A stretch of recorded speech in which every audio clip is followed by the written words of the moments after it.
The envelope lands on the workbench at 6:14 in the morning. Not a letter. A challenge. Printed on yellow paper, folded once, with a phone number at the bottom and a dollar amount at the top that makes the man behind the bench set down his coffee cup very carefully. $15,000. His name is Earl Cutter. He is 71 years old. His hands look like two pieces of old saddle leather, creased and dark, with knuckles that have been broken and reset so many times they sit at angles that shouldn't work, but do. He reads the challenge twice, then a third time, and he sets it beside his coffee and picks up the small 1911 frame he was already in the middle of fitting, and he goes back to work. The paper stays on the bench all morning. He doesn't pin it up. He doesn't call anybody. He just lets it sit there while he files a barrel bushing with a $10 hand file, the steel whispering against steel in a sound like a conversation only two things can have. Outside, the town of Marfa, Texas, is waking up slow. The challenge had been announced 3 days earlier on a YouTube channel with 400,000 subscribers. A man named Derek Voss, 26 years old, endorsed by 2 optics companies and 1 energy drink, had put up the money himself. The concept was clean and brutal. 2 gunsmiths, side by side, each given a stripped AR-15 lower receiver, a parts kit sealed in the same identical box, and 2 hours to build the most accurate, most functional rifle they could from scratch. Then, at the end of those 2 hours, both rifles would be fired on steel at 300 yards. The crowd would judge. The stopwatch would judge. The steel would judge. Derek had already beaten 3 challengers. He had the builds on his channel, each one filmed from 6 camera angles, with licensed music underneath and a slow-motion sequence at the end where he turned to the camera and smiled the way people smile when they've never once doubted themselves. He had 400,000 subscribers. He had titanium nitride-coated tools in a custom foam case. He had a name. And then somebody had slid Earl Cutter's business card across Derek's table at a gun show in El Paso, and Derek had laughed, and the man who slid the card had said very quietly, "Don't." Derek had looked up the address. He had printed the yellow paper. He had mailed it. Earl reads the paper a 4th time that evening, finishes his coffee, cold now, and picks up the phone. "I'll be there Saturday," he says, and hangs up. Saturday comes in hard off the Chihuahuan desert, the air already carrying the particular dry heat that gets into your sinuses and stays.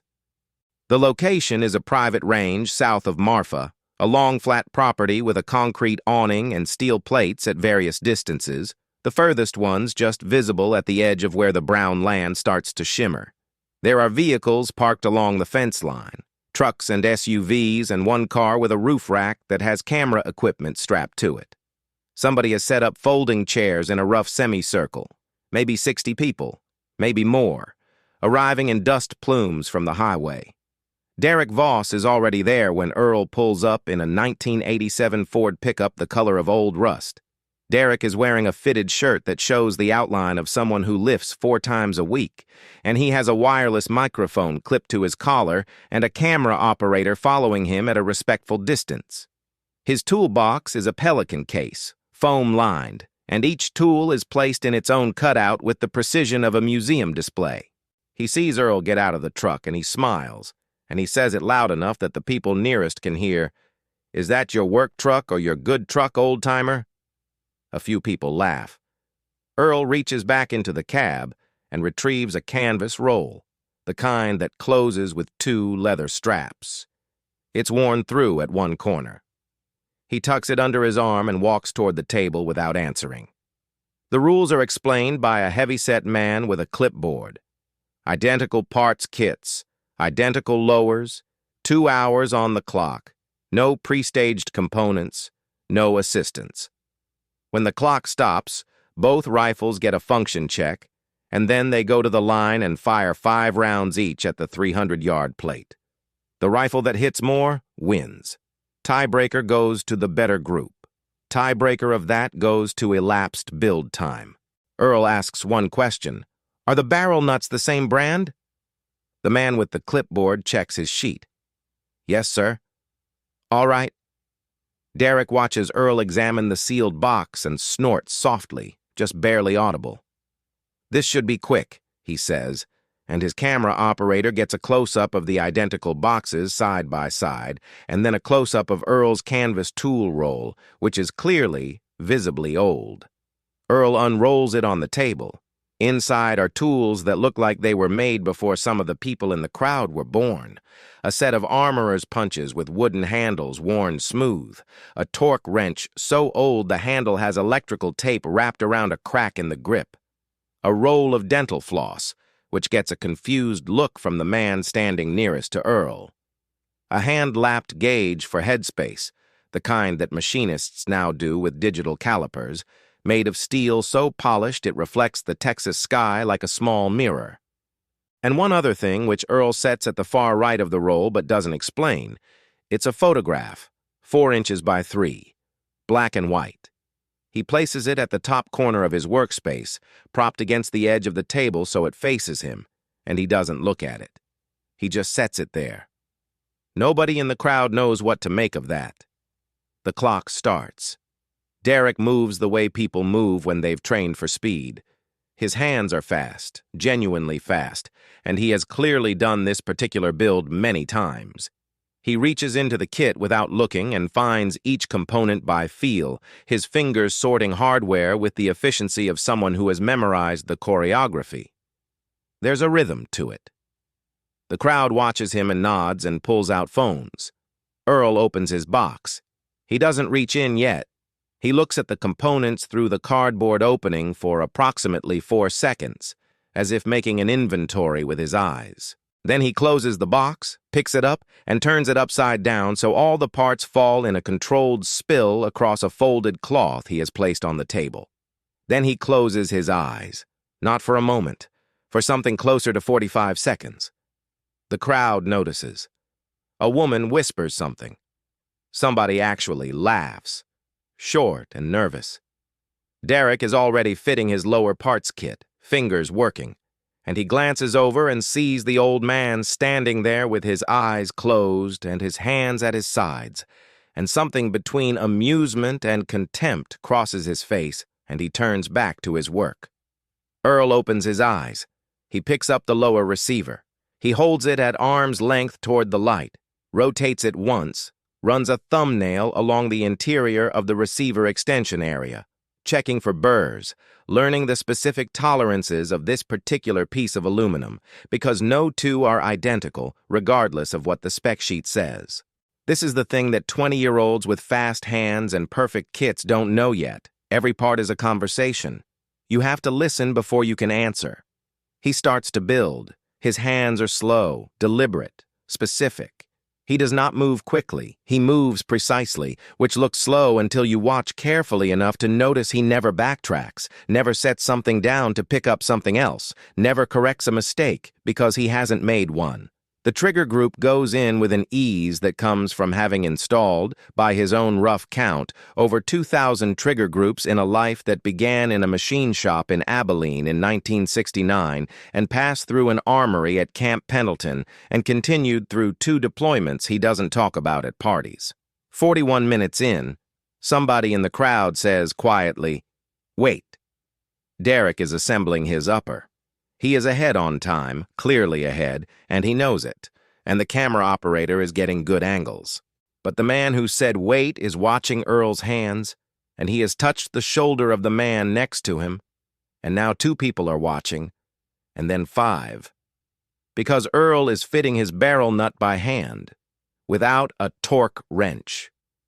He is using fingertip pressure and a sensation that he can feel somewhere between his first and second knuckles, applying tension in a pattern of quarter turns and pauses, reading the resistance of the aluminum the way a doctor reads a pulse. He does this for 90 seconds. Then he picks up the torque wrench, the old one with the taped handle, and applies 45 pounds of final torque, and the needle barely moves. He had already threaded it to within a degree of where it needed to be. The man who said wait says something else now, too quiet to hear over the ambient wind. At the 1 hour mark, Derek sets down his completed upper and makes a show of stretching his fingers and looking at the clock.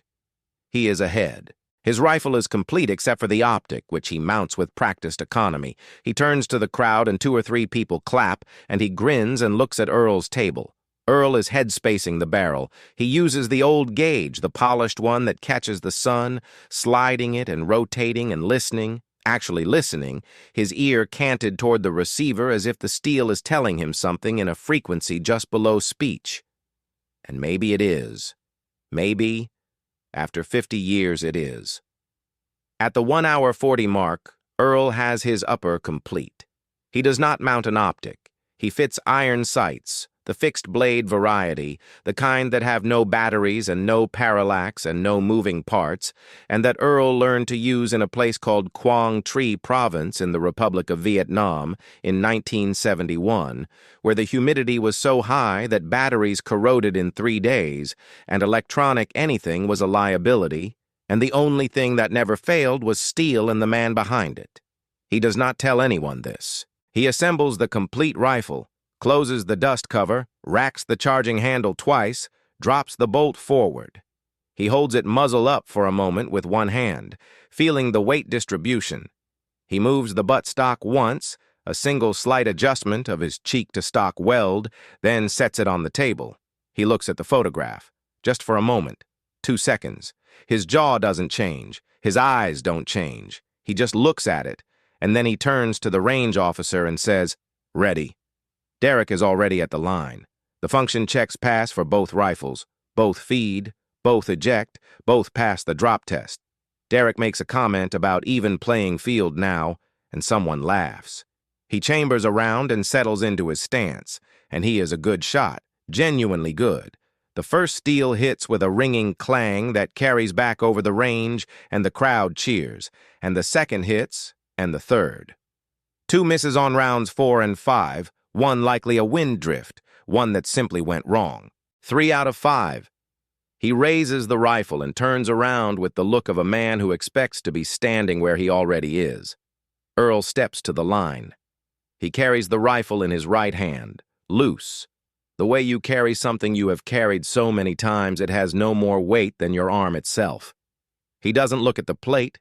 He looks at the grass to the left of the range, the tall, dry grass at the edge of the lane, maybe 30 yards out. And he watches it for approximately 8 seconds. Wind indicator. The grass tells him what the air between here and 300 yards is doing, and he reads it like a text on a slow morning. He raises the rifle.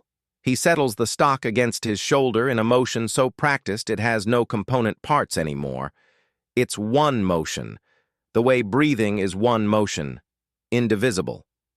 His left hand grips the handguard. His cheek finds the stock. His right eye aligns behind the iron rear aperture. The range is very quiet. The first shot breaks at a moment nobody quite predicted. No visible inhale, no visible pause, no telegraphing. Just a crack, and the steel at 300 yards rings like a church bell, and the sound takes exactly 3/4 of a second to return to the line, and when it does, a woman in the crowd says, "Oh," and that's all. The second shot, clang. The third shot, clang. Somebody behind the crowd line makes a sound like they've been surprised by cold water. 3 people have stopped filming on their phones. They have their arms down. They are simply watching. The fourth shot cracks into the desert air, and the steel rings again, and 3/4 of a second later the sound returns. And now there is no conversation in the 60-plus people arranged in a semicircle behind this line. There is just the wind and the grass and the smell of propellant and the distant ringing still fading. Earl pauses before the 5th shot. His breathing is completely unchanged. His hands are completely still. He is looking at the grass again, the tall, dry grass to the left, and he makes the smallest adjustment, perhaps 3 millimeters of lateral shift with his lead hand, and then he looks back through the iron sights, and the 5th shot breaks, and the steel rings, and 5 for 5 is complete before the sound of the last shot has finished echoing off the concrete awning. The clapping begins with 1 person, then 3, then 10, then everyone at once. And it isn't polite applause. It's the involuntary kind, the kind that comes out of people before they've decided to give it, the kind that feels like a reflex. Derek Voss is standing 4 feet to Earl's left, and he is not clapping. He is staring at the steel plate at 300 yards, which is still faintly swinging from impact, and his jaw is working like he's trying to chew something that won't break. Earl removes the magazine. He racks the charging handle. He catches the round. He sets the rifle on the table, and he picks up the photograph from where it has been propped all morning, and he slides it into the breast pocket of his flannel shirt. The range officer is still writing on his clipboard. Derek's camera operator has drifted toward Earl. He doesn't ask. He just positions. The man with the clipboard who ran the event walks over to Derek first, because Derek is the challenger and the record holder and the name on the social media account, and he says the results quietly. Derek nods once. He looks at the ground. He looks at his rifle. Then he walks over to Earl. The crowd doesn't talk. "Where did you learn to do that?" Derek asks. And for the first time all morning, there is no performance in his voice. He sounds like he's 26. Earl looks at him for a moment with the particular patience of someone who has seen enough of the world to know that arrogance in the young is mostly just fear, wearing a nicer shirt. "Learned to build rifles at 3rd Marine Division Armory, 1970, Earl says. Da Nang.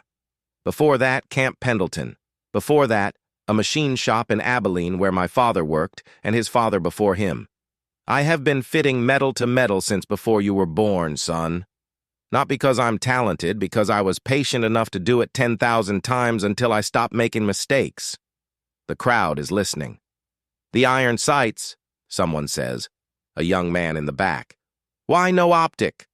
"Because the wind doesn't care about your magnification," Earl says. "And at 300 yards, a man who knows his fundamentals doesn't need anything else.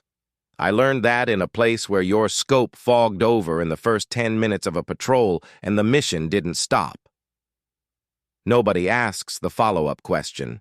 They all sense there are layers under that sentence they are not equipped to excavate today. The man with the clipboard hands Earl a yellow envelope. $15,000 in a bank check, because the range owner had been particular about not having that much cash on a firing line. Earl folds it once and puts it in the same pocket as the photograph, and he picks up his canvas tool roll and begins to close the leather straps.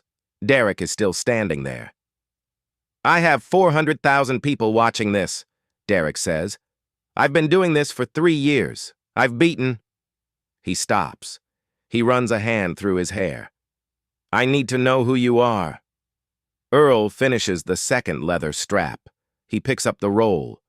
The range officer, who has been at this range for 11 years and who recognized the name Earl Cutter from a plaque at the CMP regional competition in Phoenix 2 years earlier, steps forward and says, without theater, "Derek, this man was an armorer with 3rd Marine Division from 70 to 72. After Vietnam, he completed a tour in Okinawa and came back stateside and built rifles for 30 years out of a shop in Marfa. He has won the CMP National Trophy Industrial Team match. He won it 3 times. He has a Bronze Star with a Combat 5 that he's never put on his wall because he says he doesn't like nails in drywall." The range officer pauses.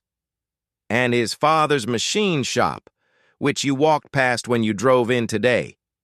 That was his father's shop for 40 years, and now it's his." Derek Voss looks at the old rust-colored Ford in the parking lot. He looks at the range. He looks at Earl. There is a long moment where the wind moves through the dry grass, and the steel plates at various distances glint in the late morning sun, and nothing and nobody moves. Derek reaches out his hand. And when Earl takes it, Derek does something that his 400,000 subscribers will see later that day when the camera operator posts the unedited footage. He holds the handshake for a long moment, and he nods. And it's not the nod of a transaction. It's the nod of a man recalibrating. "I'm sorry about this morning," Derek says. "I talked like I knew who I was dealing with." Earl pulls his hand back and tucks the canvas roll under his arm. "You know now," he says. He walks to the rust-colored Ford. He sets the tool roll on the passenger seat. He gets in and starts the engine, and the engine turns over with the particular sound of something old that has been maintained with more care than the exterior suggests, and he pulls out of the parking lot onto the two-lane road that leads back into Marfa. Inside his breast pocket, folded once, the bank check sits next to the photograph. The photograph is black and white, 4 inches by 3. It shows 3 men in utilities sitting in the shade of a corrugated metal wall, somewhere that could be a lot of places in Southeast Asia, circa 1971. One of the men is holding a rifle that he has clearly just assembled, and the other 2 are looking at it. And all 3 are young in the way that men are young before the world has had enough time to work on them. The man holding the rifle is 22 years old in that photograph. He has the same jaw, the same hands. He will be 72 years old in March. He does not look in the rearview mirror as the range disappears behind him. There are 60-something people still standing in that parking lot, and his phone, the old one, the one with no social media applications on it, will not ring with any of their questions. He is already thinking about the 1911 frame waiting on his bench, about the barrel bushing that still needs 3 more passes with the hand file before the fit is right, about the coffee that will be fresh when he gets home, because he set the timer before he left. He drives back into Marfa through the long, flat heat, and the tool roll sits on the passenger seat next to him, closed and patient, like something that has been waiting a long time for someone to ask what it knows. Some skills retire. They hang up their tools, and they age out, and they become history, framed and placard-labeled behind museum glass. But some skills don't retire. They just get quiet. They absorb everything the years keep throwing at them. The humidity of a Vietnamese jungle, the cold of a California armory in January, the slow, grinding patience of 40 years in a small-town shop. And they grow denser, more concentrated, more precise. They wait for the day when someone slaps a yellow envelope on a table and the world needs to be reminded of something it has been forgetting. Earl Cutter pulls into the driveway of a building that has been a machine shop since 1949. He cuts the engine. He sits for a moment in the cab with the windows down and listens to the desert. Then he gets out, collects his canvas roll, and goes inside to finish the 1911. The barrel bushing takes 3 more passes. It fits like it was born there. If this story stayed with you, if you've ever stood next to someone like Earl, or if you are someone like Earl, share it.